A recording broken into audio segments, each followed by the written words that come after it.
এটা হচ্ছে মাছের ডিম, রুই মাছের ডিম, এটা দিয়ে আমি বড়া বানাবো।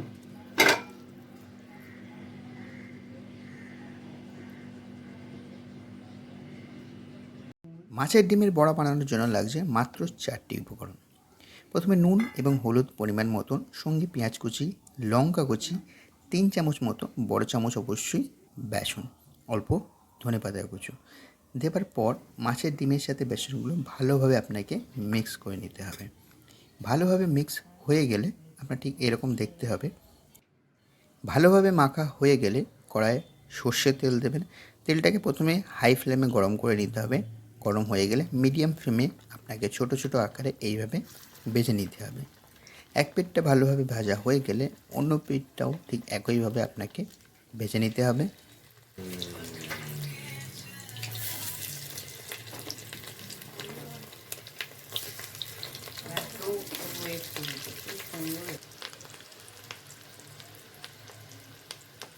দেখুন কী সুন্দর লাগছে, এটা দেখতে যতটা সুন্দর খেতেও কিন্তু সত্যিই ভালো লাগে। এটা আপনি চাইলে টমেটো সস বা কাসুন্দির সাথে খেতে পারেন, কিন্তু আমার তো শুধুই ভালো লাগে। এইরকমই ভিডিও আমাদের চ্যানেলে আসতে থাকে।